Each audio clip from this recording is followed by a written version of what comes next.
Mais maintenant, je vais laisser la parole à Madame Nadine Gras qui va nous développer, bien entendu, tout ce rapport d'activité et qui va reprendre en détail tout ce que je viens de dire. On va passer maintenant au rapport financier. On va passer au rapport d'orientation. Je vais laisser la parole à Pascal. Éventuellement, vu que nous avons parmi nous au moins 2 de nos formateurs, s'ils sont d'accord, enfin si vous êtes d'accord pour qu'au moins ils se présentent, disent deux mots, est-ce que ça vous conviendrait? Ah oui, tout à fait. Oui.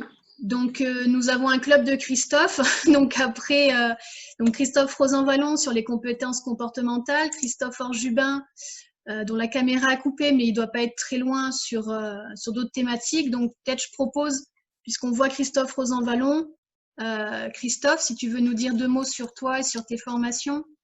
Oui, merci. Je suis très heureux d'avoir participé déjà à cette Assemblée Générale. Ça me permet de mieux comprendre comment vous fonctionnez. Quand j'entends des mots comme amitié et quand je vois à quel point peuvent résonner en moi toutes les valeurs dont vous parlez dans le monde associatif, je me rends compte que je suis très heureux et fier d'être parmi vous. Voilà. Je voulais remercier Diane parce que depuis le début, c'est quelqu'un qui fait un travail remarquable avec beaucoup d'efficacité. Je remercie Christophe Aloisio qui m'a contacté, et puis Pascal Lissi aussi, qui est un ami et que je retrouve bien là dans ce rôle, on va dire aussi de chef d'orchestre, mais comme il y a 2 chefs d'orchestre, ça fonctionne encore mieux. On appelle ça un concert de voix et ça marche très très bien. Donc, moi, la chance que j'ai eue déjà, c'est de faire 2 formations là, depuis le mois de septembre.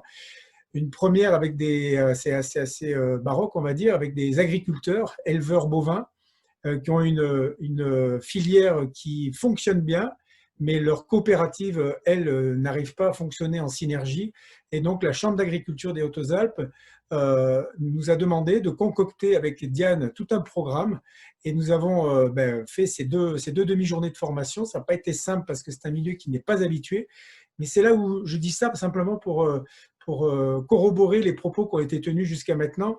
Il y a on va dire des niches. Il y a des besoins sur le territoire et je pense que cette proximité, elle est vraiment tout à fait pertinente parce que on s'y attend pas, mais il y a des milieux vraiment très, très divers qui sont prêts à être intéressés par ce qu'on peut faire. Moi, mon domaine, c'est plutôt les postures, la préparation mentale aussi, parce que j'en fais également, j'accompagne des sportifs de haut niveau, des chefs d'entreprise, et je travaille avec le Greta aussi, et avec Linda qui a été citée tout à l'heure, et Sabrina Aubert. Il y a tout un maillage sur le territoire qui demande aussi d'avoir des compétences locales, et c'est très agréable quand on voit que les synergies fonctionnent dans la proximité. Même si on est en visio aujourd'hui, eh bien, on arrive à alterner le présentiel et la visio. Et puis pour finir, on a monté avec Diane toute une formation en 7 points aussi. Ça a été beaucoup de travail. Là, on était en présentiel encore à cette époque-là. Un parcours de formation qui a été mené dans le secteur de l'aide à domicile et avec vraiment 7 facettes complètement diverses qui permettent de toucher à la fois les bénévoles et les salariés qui travaillent pour vous. Et puis pour finir, je veux dire qu'actuellement, je suis en train de faire une formation que je finis la semaine prochaine à Digne, justement, avec, comment ça s'appelle comment ça s'appelle, Diane? La populaire. La populaire, pardon. Et là aussi, on travaille sur le local, on va dire, dans les Alpes du Sud. Et il y a une forte demande pour que les gens puissent trouver voilà, la bonne posture dans leur entreprise pour travailler ensemble et essayer de faire de la co-élaboration, du co-développement. Et c'est très intéressant.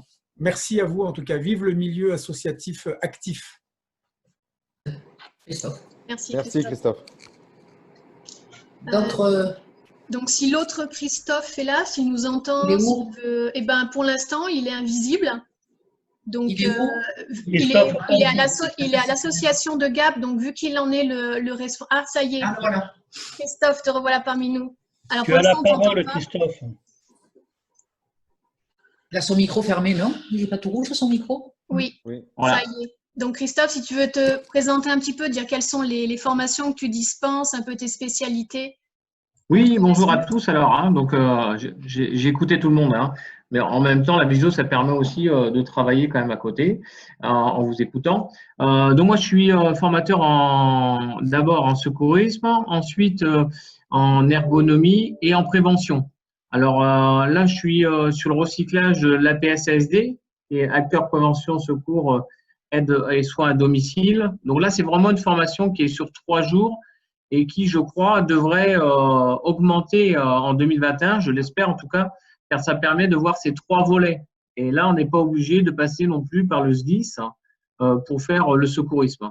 Donc, et je tenais à dire que depuis qu'on fait de la formation avec nos salariés à DMR 04 et 05, j'ai rencontré plein de belles personnes et on ressent le besoin d'échanger à ce moment-là lors des formations entre elles, entre nous, et ça permet de faire le lien aussi avec les différentes fédés 04, 05 entre eux, où des fois ils ne comprennent pas bien forcément le système, car ils sont dans des associations isolées, comme à Anote, par exemple. J'ai découvert l'association d'Anote.